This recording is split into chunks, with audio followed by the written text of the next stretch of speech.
नमस्कार, आंकड़े पंचनामे में आप सभी का स्वागत है। मैं हूं सुमित और हफ्ते का आखिरी कारोबारी सत्र भारतीय बाजारों के लिए आज काफ़ी वोलेटाइल सेशन लेके आया, जहां पर शुरुआती अंतर्राष्ट्रीय संकेत पॉजिटिव थे, जिसकी तरफ से भारतीय बाजारों की शुरुआत बेहतर हुई। एक गैप अप शुरुआत के बाद मार्केट ने सस्टेन किया, सेकंड हाफ तक उसे होल्ड किया, लेकिन सेकंड हाफ के अंदर हायर लेवल से काफ़ी हद तक मार्केट ईज आउट होते हुए दिखाई पड़े। और जो बिकवाली सेकंड हाफ के अंदर मार्केट में प्रिवेल हुई, उसमें कुछ हद तक जो फ्रंट लाइन स्टॉक्स थे वो बैकफुट पे गए, और जो पीएसयू बैंक्स थे या बैंकिंग स्पेस के शेयर थे वो बिकवाली के साथ कामकाज करते हुए दिखाई पड़े, तो उसका एक इम्पैक्ट भी मार्केट्स में देखने को मिला। लेकिन फर्स्ट हाफ में एक बढ़िया तेज़ी थी आईटी स्पेस में। सेकंड हाफ में जो प्रेशर आया वो आया मेटल से, सीमेंट से, इसके अलावा बैंक से, जो कि बाजार को नीचे की तरफ धकेलता हुआ दिखाई पड़ रहा था। तो काफ़ी वोलेटाइल सेशन आज के सत्र में आप रह सकता है। हालांकि जो साइन थे वो पहले हाफ में कुछ हद तक क्लियर हुए थे, जब मिड कैप स्मॉल कैप के अंदर बिकवाली देखने को मिल रही थी। मिड कैप इंडेक्स में, स्मॉल कैप इंडेक्स में आज फर्स्ट हाफ में भी कोई बहुत ज़्यादा एक्साइटमेंट नहीं था। मिड कैप इंडेक्स करीब 1% नीचे आज जाकर या 1.5% नीचे आकर बंद होता हुआ दिखाई पड़ा। और फर्स्ट हाफ में भी जब बाजार तेज़ था तब भी मिड कैप इंडेक्स करीब 0.5% नीचे कामकाज करता हुआ दिखाई पड़ रहा था। स्मॉल कैप इंडेक्स में भी आज मोरलेस फ्लैट टू पॉजिटिव टोन पे कामकाज था शुरुआती कारोबार में। सेकंड हाफ में वो भी फिजल आउट होता हुआ दिखाई पड़ा। आज 2-3 हाईलाइट जो बाजार में रहे, उसमें पहला तो दीपक नाइट्राइट, जिसके एक प्लांट में आग लगी थी कल, उसका इम्पैक्ट था। शुरुआत में 10% नीचे खुला, लेकिन बाद में लोअर लेवल से रिकवरी के बाद 2-3% की बिकवाली के साथ वो बंद होता हुआ दिखाई पड़ा। इसके अलावा आज अल्ट्राटेक की तरफ से वो कैपेसिटी इन्हेंसमेंट की बातचीत, और कैपेसिटी इन्हेंसमेंट का एक इम्पैक्ट अल्ट्राटेक का जो था वो दिखाई पड़ा पूरे ही एबी ग्रुप में, क्योंकि एबी ग्रुप में एक बड़ा केपेक्स अनाउंस किया हुआ है, चाहे वो ग्रासिम हो, हिंडाल्को हो या फिर अल्ट्राटेक हो। तो वो केपेक्स का इम्पैक्ट देखने को मिला इस ग्रुप में। और दूसरी तरफ उसी का ही दूसरा इम्पैक्ट देखने को मिला सीमेंट स्पेस में, जहाँ पूरा सीमेंट आज प्रेशर में था, स्पेशली वो कंपनियाँ जो कि टॉप 5 के अंदर आती हैं, क्योंकि ऑब्वियसली बात है एक बड़ा प्लेयर जब केपिक्स करने जा रहा है तो उसका साफ इम्पैक्ट सेकंड बेस्ट और थर्ड बेस्ट और फोर्थ बेस्ट कंपनीज़ के ऊपर ज़रूर देखने को मिला था, वो देखने को भी मिल रहा था। तो वहाँ पर भी एक इम्पैक्ट देखने को आता हुआ दिखाई पड़ा। इंडिविजुअली अगर सेक्टर वाइज बात की जाए कहाँ पर आज सबसे ज़्यादा एक्शन देखने को मिल रहा था, तो उसमें सबसे पहले नामों में आज प्रेशर था। आईटी को छोड़ के सभी बीएसई के इंडेक्स में लाल निशान देखने को मिला। मिड कैप बैंकिंग शेयरों में आज गिरावट रही। ऑटो, मेटल, रियल्टी, पीएसयू, ये कुछ ऐसे सेक्टर थे जहाँ पर दबाव बनता हुआ दिखाई पड़ा। और मोर और लेस बाजार में जो पिछले एक हफ्ते में मूव था, उसमें 1.5% के आसपास की तेज़ी देखने को मिली थी, और उस तेज़ी के बाद कुछ हद तक जो मूव है वो आज फिजल आउट होकर 1.5% की बढ़त के साथ इंडेक्स जाकर बंद होता हुआ दिखाई पड़ा। तो ओवरऑल मार्केट का मूड माहौल कुछ इस तरह से बनता हुआ दिखाई पड़ा। चलिए अब सवाल जवाब का सिलसिला शुरू कर लेते हैं और कुछ सवालों को शामिल कर लेते हैं। सबसे पहला सवाल जो मेरे पास आया है उसमें है आईबी रियल एवरेज और होल्ड। टेलर साहब, लास्ट क्वार्टर के नंबर्स वीक थे, लेकिन उतने नहीं थे जितना पिछले उससे पहले वाले क्वार्टर के थे। लॉस इस क्वार्टर में भी आया, लेकिन उससे पहले वाला क्वार्टर और ख़राब था। ये क्वार्टर के नंबर उतने ख़राब नहीं थे सिक्वेंशियल बेसिस पर, पहली चीज़। दूसरी चीज़, रिसेंटली इनकम टैक्स की रेट जो खबर आई थी, ये बड़ा ट्रिगर था, जिसको भी बाजार ने शायद भुनाया और उस दिन एक नया लो दिखा दिया 69 का। आज एकदम से मूव आया वापस। अभी तो आप एवरेज ना करें एटलीस्ट, क्योंकि सिचुएशन रिस्की हो सकती है। अभी आप वेट एंड वॉच मोड में ही रहें। एवरेज करने के लिए आपको बहुत समय भी मिल सकता है और स्टॉक भी मिल सकते हैं, तो आप उस हिसाब से यहाँ कॉल लीजिएगा। लेकिन अभी एग्जिस्टिंग पोजीशन से भी आप निकले नहीं, एटलीस्ट आप होल्ड करेंगे। आप ऑलरेडी बहुत नीचे आ चुकी होंगी आपकी पोजीशंस, तो एटलीस्ट आप वेट एंड वॉच करें और नंबर्स को देखिए। बहुत बुरा दौर ऑलरेडी देख चुका है स्टॉक, और ट्रांजिट फेज़ है पुराने मैनेजमेंट के जाने और नए मैनेजमेंट के आने का। तो वो ट्रांजिट फेज़ दोनों ग्रुप की कंपनियों में, मतलब इंडिया बुल्स रियल एस्टेट में भी और हाउसिंग में भी देखने को मिल ही रहा है। इसीलिए दोनों एक तरह से रिएक्ट कर रहे हैं, जबकि दोनों को लेना देना भी नहीं आपस में। लेकिन ठीक है, मार्केट ओवर रिएक्ट करता है कई बारी, तो अभी तो आप वेट एंड वॉच ही रखें, वो ज़्यादा बेटर रणनीति है। और रियल एस्टेट ग्रुप में ही या रियल एस्टेट सेक्टर में ही कहीं भी किसी पोजीशन में एवरेज ना करें, क्योंकि वो डिमांड सिनेरियो के हिसाब से चलता है। इंटरेस्ट रेट बढ़ेगा, डिमांड घूमेगी, तो प्रेशर क्रिएट हो सकता है। प्रॉक्सी प्ले खेलना चाहते हैं तो सीमेंट ज़्यादा बेटर प्रॉक्सी प्ले रह सकता है। अच्छा जी, दीक्षित साहब का सवाल है, how do you rate Adani Green for long term at current level with P of 700। Dikshit साहब, 700 की कैपेसिटी या 700 के मल्टीपल पर कोई स्टॉक ट्रेड कर रहा है तो उसमें बहुत कुछ कहने के लिए है नहीं मेरे पास वैसे भी, तो आप उसके हिसाब से यहाँ पर कॉल ले सकते हैं अदरवाइज़। वन, दूसरी चीज़, यहाँ पर इस इंडिविजुअल कंपनी के केस में बियॉन्ड ग्रेविटी चल रहे हैं, तो यहाँ पर ये नहीं कहा जा सकता। गिवन अ चॉइस तो आप ये मान सकते हैं कि 7000 स्टॉक हैं, एक को छोड़ भी देंगे तो 6999 बचते हैं, उनमें आप जा सकते हैं। आपके पास नीचे का पड़ा है तो आप तेज़ी का मज़ा ले सकते हैं तब तक जब तक आपको लगे कि तेज़ी बर्स्ट आउट नहीं होगी। एक चीज़ ही है, या तो ईपीएस बढ़े प्रॉफिट के थ्रू जिसको बाज़ार सब्सटेंशियली सपोर्ट करे, या ईपीएस ना बढ़े, शेयर का भाव नीचे आ जाए तो भी अपने आप एडजस्ट हो जाएगा, तब बाज़ार उसको एक एक्सपेक्टेशन में मीट कर जाएगा। तो ये दोनों सिनेरियो में से क्या होता है वो डिपेंड करता है। अभी बाज़ार बुलिश है कि उसकी ईपीएस बढ़ेगी, लेकिन अगर ऐसा नहीं हुआ और भाव नीचे आया तो शायद उसका एक इम्पैक्ट देखने को मिल सकता है। तो इस दोनों के हिसाब से आप यहाँ पर कॉल लेके चलेंगे, लेकिन फिर भी अवॉइड ज़्यादा बेटर रणनीति रहेगी। आप सिर्फ मोमेंटम और किसी भी उस ग्रुप से अवॉइड करें सिचुएशन जहाँ पर किसी एक सेंट्रिक मूव आता हुआ दिखाई पड़ता है या एक तरफा एक जल्दी मूव आता है, तो उसको आप अवॉइड ही करिए, ज़्यादा बेटर है। अच्छा जी, IT, finance, paint and chemical, apart from these sectors which can one make money in long term? IT, finance, paint, liquor, इसको आप देख सकते हैं क्योंकि आपने इसमें से वो नहीं शामिल किया। आईटी, फाइनेंस, पेंट, केमिकल में सीमेंट, लिकर, इनमें अच्छे अच्छे नाम हैं जिनको आप ज़रूर तलाश सकते हैं। इवन मतलब अवॉइड करिए वो कंपनी जिनके बेस बड़े हैं, इक्विटी बेस। अवॉइड करिए वो कंपनी जिनकी प्रॉफिटेबिलिटी ग्रोथ सस्टेनेबल है या ऑलमोस्ट सपाट है। फार्मा एक बहुत अच्छा सेक्टर बन सकता है, इंश्योरेंस एक बहुत अच्छा सेक्टर बन सकता है जहाँ पर ग्रोथ आ सकती है, कंसीडरिंग जो आपका फूड हैबिट्स हैं या हेल्थ हैबिट्स हैं उसके हिसाब से। तो यह हॉस्पिटल में अच्छा पैसा बन सकता है। डिपेंड करता है सर किस पिक्चर में आप जाना चाह रहे हैं, किस परिवेश में आप पोजीशन लेना चाह रहे हैं, लेकिन अलग अलग सेक्टर की अलग अलग ग्रोथ स्टोरीज और अलग अलग समय पर वो प्ले करेंगी। तो आप उनमें से कोई भी पिक एंड चूज़ कर सकते हैं, जैसा आप व्यू पॉइंट लेके चल सकते हैं over a period of time. अच्छा सर, हीरो मोटोकॉर्प में अब कैसी चाल रहेगी? सुमित साहब, ये कल भी शायद आपसे बात हुई थी, तो भी मैं यही बोला था कि अभी तो आपको वेट ही करना पड़ेगा क्योंकि क्वालिटी को लेकर कंसर्न नहीं है एज ऑफ नाउ, बस वो प्राइस को लेकर इशू आ रहे हैं और प्राइस के साथ साथ इनके सेक्टर सिनेरियो को लेकर इशू आ रहे हैं। तो अगर वो कुछ ईज आउट कर लेगा तो प्राइस रिएक्ट करेगा, अगर नहीं कर पाया तो प्राइस इसी भाव के आसपास आपको फिर मौका देगा निकलने का। तो बहुत कुछ इसमें है नहीं शायद खोने के लिए, तो एटलीस्ट अभी तो आप बने ही रहिए और बहुत बड़ी क्वांटिटी भी नहीं है, तो और नया एवरेज ना करें, पुरानी क्वांटिटी को होल्ड करें और सिचुएशन सिनेरियो पर पूरी नज़र रखें, वो ज़्यादा बेटर रणनीति रहेगी। और बार बार भाव देखने से एक ही चीज़ बढ़ती है, स्ट्रेस, भाव नहीं बढ़ता है, तो आप उस हिसाब से हमें कॉल लीजिएगा। अच्छा जी, अल्ट्राटेक, मुझे उम्मीद थी आज ये सवाल आना चाहिए था।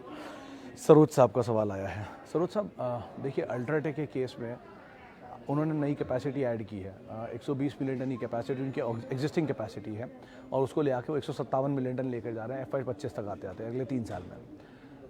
FY25 तक अगर वो 30 मिलियन टन की कैपेसिटी ऐड कर रहे हैं, यानी कि अपने अंदर ही वो एक छोटा अंबुजा और ने ऐड कर देंगे। अंबुजा की कैपेसिटी 33 मिलियन टन के आसपास की है। इस तरह का लार्ज स्केल अल्ट्राटेक के पास है, तो ये पार्ट तो एक सबसे अच्छी चीज़ है उस कंपनी के लिए। और दूसरा डोमिनेंट है अपने सेक्टर में। इशू कहाँ आ रहा है? इशू ये आ रहा है कि ये बड़ा केपेक्स जो करने जा रहे हैं वो इंटरनल अक्रूवल से करेंगे, यानी कि जो भी कैश फ्लो जनरेट करेंगे इस पूरे अपने बिजनेस से, वो कैश फ्लो को वापस रीफ्लो कर देंगे अपनी नई कैपेसिटी एडिशन में। तो कंपनी मान के चल रही कि जो कैश फ्लो आ नहीं रहा, तो कैश फ्लो जब नहीं होगा तो गोइंग फॉरवर्ड बाकी केपेक्स या बाकी एक्विजिशन अपॉर्चुनिटी अगले 3 साल के लिए मिस हो जाएगी, स्टेबल स्टैग्नेंट बिजनेस हो जाएगा। तो बाजार ने इस पर रिएक्ट किया आज, ये थोड़ा सा रिएक्शन रहेगा 1-2 दिन या शायद 1-आध हफ्ता भी। उसके बाद धीरे धीरे वो कैपेसिटी ऐड शुरू करेंगे। अब जब कैपेसिटी ऐड हो जाएगी वापस, तब अल्ट्राटेक होगी 157 मिलियन टन की कैपेसिटी की कंपनी, जो कि देश की सबसे बड़ी कंपनी है और 2 बड़ी कंपनियों के मर्जर के बावजूद भी उससे 3 गुना बड़ी होगी। तो उस समय इसका साइज़ स्ट्रक्चर कुछ और ही होगा, लेकिन वो फेज़ बीच का जो है वो थोड़ा पेनफुल हो सकता है। तो अगर आप SIP में चल रहे हैं तो कोई दिक्कत नहीं है आपको, लेकिन अगर आप आउट राइटली लेके बैठे हैं तो आप शायद भाव देखकर थोड़ा पैनिक में आ सकते हैं। इसीलिए कहता हूँ SIP लीजिए, कुछ सालों के लिए लेकर डाल दीजिए, अपने आप धीरे धीरे करके भाव एडजस्ट कर देगा वो। लेकिन कंपनी की क्वालिटी को लेकर एक दिन के फॉल में कोई सवाल नहीं उठा है। अभी भी वो करीब 13,000 करोड़ रुपए का एक केपेक्स कर रही है। जितनी हाल फिलहाल की बड़ी लिस्टेड कंपनियाँ हैं उनकी उतनी मार्केट कैप है जितना वो केपेक्स कर रही है। तो अंदाज़ा आप खुद ही लगा लीजिए, पूरे ग्रुप की मार्केट कैप या पूरे ग्रुप का केपेक्स 85,000 करोड़ रुपए के आसपास का है।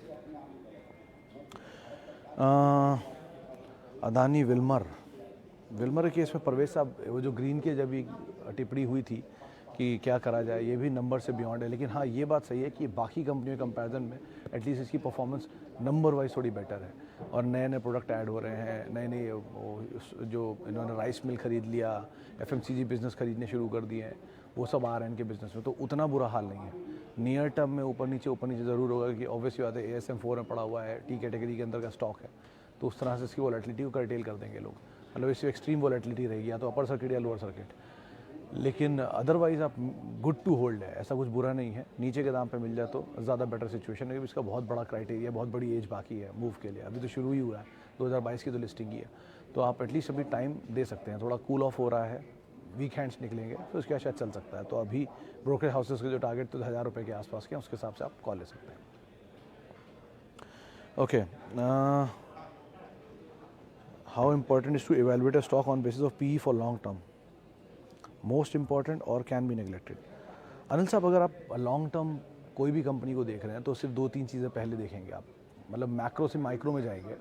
तो मैक्रो में अगर आप जाते हैं तो ऑब्वियसली सबसे पहले चीज़ आती है कंपनी का कारोबार, जिसमें उसका धंधा क्या है, प्रोडक्ट क्या है, सेक्टर क्या है, और सबसे इंपॉर्टेंट मैनेजमेंट क्या है। टाटा ग्रुप की कंपनी और किसी और ग्रुप की कंपनी में अंतर आपको अपने आप ही समझ में आ जाएगा, सुनते समझ में आ जाएगा। तो वो तो आप उस हिसाब से इवेलुएट करिए। अगर आपको पता है कि टाइटन है टाटा ई ग्रुप के सामने PC ज्वेलर है, तो आपको कुछ बोलने सोचने समझने की ज़रूरत नहीं, अपने आप ही आप समझ रहे होंगे।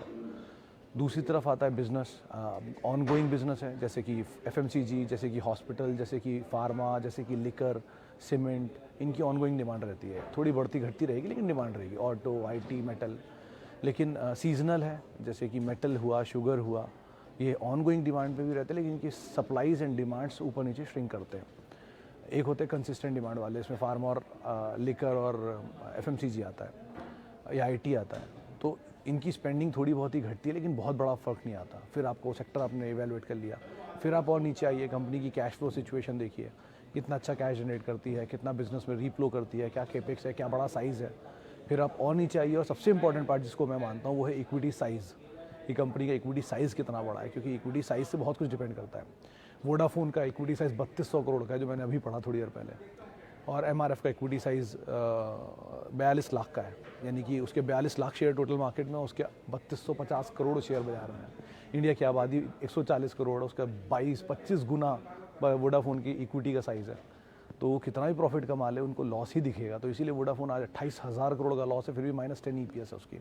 लेकिन MRF ऑन द कॉन्ट्री 80,000 का शेयर है, क्योंकि वो 42 की EPS पे 42 लाख शेयरों के साथ वो काम कर रहा है। लेकिन अंतर क्या कि F&O में है, MRF इसलिए चल नहीं पा रहा है, वो बात अलग है। तो इक्विटी साइज़ बहुत इंपॉर्टेंट होता है। फिर इनके बीच में आप PE को भी देख सकते हैं कि ये अभी सस्ता है कि अभी महंगा है। Over a period of time अगर आप क्वालिटी लेते हैं तो उसमें प्राइस इंपॉर्टेंट नहीं होता, कि वो SIP में अपने आप प्राइस एडजस्ट कर लेता है। लेकिन अगर आप शॉर्ट टर्म, मीडियम टर्म खेलना चाह रहे हैं तो PE बहुत इंपॉर्टेंट होता है, वो भी जब बाज़ार बहुत बुरी दौर दिखा रहा होता है तब। तो इन चीज़ों को आप एक मोटा मोटा बाइबल के तौर पर देख सकते हैं। अच्छा, L&T take versus L&T infotech, कौन सी कंपनी बेस्ट है पोर्टफोलियो के लिए अगर आज बाय करना हो तो? राकेश सर, अगर आज बाय करना हो, अभी तो वैसे बाज़ार बंद हो गया, अब आप मंडे करेंगे, तो आप सबसे पहले तो एक लीडर लेंगे कोई भी, वो TCS, इन्फी, HCL टेक और विप्रो, ये 5 लीडर हैं, इनमें 2 सबसे बड़े लीडर हैं TCS, इन्फो, तो इनको तो एक रखेंगे ही, क्योंकि लीडर के साथ ही आप एक सब्सिडरी भी उसको उठाएंगे ना। और फिर अगर आप मिड कैप में जाना चाहेंगे तो आपके सामने चॉइस इन दोनों में से L&T टेक और इन्फोटेक में से L&T टेक नियर टर्म के लिए है, L&T इन्फोटेक लॉन्ग टर्म के लिए है। L&T इन्फोटेक और माइंडट्री का मर्जर होगा तो एक नया एसेट बनेगा, एक बड़ा एसेट बनेगा। वो एसेट की अभी प्रोसेस बहुत लंबी होगी, मर्जर होना, इंटीग्रेशन होना, कारोबार होना, 1-8 साल निकल जाएगा उसमें, तब तक का प्रोसेस थोड़ा सा पेनफुल हो सकता है तो आपको दिक्कत दे भाव में, इसलिए आपको मैं लॉन्ग टर्म के लिए उसका नाम सजेस्ट कर रहा हूँ। लेकिन मीडियम टर्म में L&T टेक रहेगा, कि उसमें वो सब तरह के कोई कॉम्प्लिकेशन नहीं है। कंपनी वाइज ऑब्वियसली दोनों पेरेंट एक ही हैं, L&T टेक भी और L&T इन्फोटेक भी। बिजनेस वाइज L&T इन्फोटेक और माइंडट्री का बिजनेस सिमिलर था, इसलिए इनको मर्ज किया जा रहा है। आगे चल के अगर एक अलग IT यूनिट बनेगी तो L&T टेक और L&T इन्फोटेक का भी मर्ज कर सकते हैं। लेकिन as of now size wise अगर आप प्ले करना चाह रहे हैं कि कोई मिड कैप लार्ज कैप बन जाए, तो वो L&T इन्फोटेक ही रहेगी, जो मिड कैप से माइंडट्री मिलेगा और लार्ज कैप बन जाएगी। लेकिन अगर एक अलग इंडिविजुअल एंटिटी को जो आप 1-8 साल के लिए पे करना चाह रहे हैं तो L&T टेक को आप देख सकते हैं। लेकिन तीनों में ही कंपनी क्वालिटी में कोई अंतर नहीं आएगा, आप तीनों की क्वालिटी अच्छी है, तीनों में से कोई भी देख सकते हैं। ओके, PNB एंड सेल में एवरेज करें क्या? सिद्धार्थ साहब, एक जो भी मैं इक्विटी साइज़ की बात कर रहा था, उसमें अभी एक लिस्ट में ट्वीट भी कर दूंगा थोड़ी देर में, आप देख लीजिएगा। उसमें शायद 7वें नंबर पे देश की सबसे बड़ी इक्विटी PNB की है, तो इस तरह की इक्विटी साइज़ वाले बैंक्स को अवॉइड ही करिए। उसमें 5 पीएसयू बैंक आते हैं, आईओबी, पीएनबी, यूको, आईडीबीआई और एक यस बैंक है शायद। तो ये पांचों नाम इसीलिए आते हैं कि इनकी equity over a period of time dilute कर करके इतनी बड़ी कर दी गई है। डाइल्यूशन इसलिए होता है ताकि वो ज़्यादा फंड रेज कर पाएँ। अब कितना और डाइल्यूशन का स्कोप बाकी है? आप 100 रुपये कमाते हैं, 2 शेयर होल्डर में 50 रुपये ईपीएस बैठती है, लेकिन आप 100 रुपये कमाते हैं, 200 शेयर होल्डर के अंदर 50 पैसे ईपीएस बैठती है। तो अंतर आपको खुद ही समझ में आ जाएगा कौन कितना महंगा, कौन कितना सस्ता। और भाव दोनों का अगर 200 रुपये भी रख देंगे तो पी अपने आप आपको क्लियर हो जाएगी दोनों की। तो इस मोटे मोटे एग्जाम्पल से आप आइडिया लगा लीजिए क्यों एवरेज नहीं करना है, एटलीस्ट इन दोनों में। Are there any positives and negatives for stock being a part of F and O? Positive for those Vicky साहब जो ट्रेडर हैं, उनको एक लॉट मिल जाता है पूरा ट्रेड करने के लिए, जिनकी कैपेसिटी ज़्यादा नहीं होगी। आप फ्यूचर में अगर लेना चाह रहे हैं कोई स्टॉक तो आप पूरा आउटराइटली पैसा नहीं देते हैं, आप मार्जिन मनी देते हैं और फिर एमटीएम भरते रहते हैं उसका। यानी कि अगर 2 लाख का कोई फ्यूचर आ रहा है या 10 लाख का फ्यूचर मोटा मोटा आ रहा है कैलकुलेशन में, तो 20-30% ब्रोकर एक मार्जिन उसके ऊपर लेता है। तो 3 लाख रुपए देके आप वो फ्यूचर उठा लेंगे, और जैसे जैसे वो फ्यूचर का दाम ऊपर जाएगा तो आपको एमटीएम मिलेगा, जैसे जैसे नीचे आएगा आपको एमटीएम देना होगा। ये सबके लिए एक ब्लेसिंग मानते हैं लोग इसे, लेकिन एक्चुअल में डिस्गाइज भी हो सकता है, क्योंकि आपको सडनली पैसा मांग लेगा ब्रोकर जब भी कभी शेयर बाजार नीचे आएगा तब। ड्रॉबैक क्या है? आप उसे कैरी नहीं कर सकते। आप कैरी करेंगे तो रोल ओवर कॉस्ट लगेगी हर बार की, वो रोल ओवर कॉस्ट की वजह से आपकी कॉस्ट बढ़ती चली जाएगी, प्रेशर रहेगा हर थर्सडे तक उसे खत्म करने का। कैश के शेयरों में से कोई दिक्कत नहीं, 20 साल भी आप आराम से होल्ड करिए। डिविडेंड एफ&ओ में एडजस्ट नहीं होता, कैश में एडजस्ट होता है, और बड़ा डिविडेंड आ गया 5% से ऊपर तभी वो एफ&ओ में एडजस्ट होता है, कैश में नहीं होता। तो ऐसे मल्टीपल डिफरेंस हैं। वहाँ पे कॉर्पोरेट अनाउंसमेंट या कॉर्पोरेट किसी भी एक्शन के अंदर आप पार्टिसिपेट नहीं कर पाएंगे, यहाँ कर पाएंगे। तो हमेशा के लिए बेटर यही है कि आप कैश में रहिए अगर आप ट्रेडर नहीं हैं तो। शॉर्टिंग सिर्फ एफ&ओ में पॉसिबल है, कैश में नहीं है, और अगर है भी तो इंट्राडे के लिए है। तो ऐसी कोई भी चीज़, क्या आपका ऑप्शन है, क्या आपका मंशा है, क्या आपकी चॉइसेस हैं, उसके हिसाब से अपना एसेट चूज़ करेंगे इन दोनों में अगर आप जा रहे हैं तो। ओके, सीजी पावर, अमर राजा बैटरी, सीजी पावर होल्ड, नीचे और ऐड, अमर राजा बैटरी भी होल्ड। ऐड मत करिए लेकिन एटलीस्ट होल्ड। वो प्लांट का वेट हो रहा है, जैसे अप्रूवल आ जाएगा उसके बाद कुछ होगा। सिनेरियो सिचुएशन वैसे इनके लिए भी ख़राब ही चल रही है, लेकिन बेटर ये है कि अभी आप होल्ड ही करें एटलीस्ट इन दोनों को। चलिए फिलहाल अब इतने ही सवालों में शामिल करूंगा। माफ़ी बहुत सारे लोगों से आज हम बातचीत नहीं कर पाए, और बहुत बहुत शुक्रिया उन सभी लोगों का जिन्होंने सवाल पूछे। उम्मीद है कुछ सही सवालों के सही शायद जवाब दे पाया हूँगा आपको मैं। आपसे मुलाकात होगी सोमवार को, और तब तक के लिए हैप्पी वीकेंड। और आगे चल के फिर हम आपसे बात करते रहेंगे, और आप मेरे साथ जुड़ सकते हैं @सुमित रिसर्च मेरा ट्विटर हैंडल है। नमस्कार।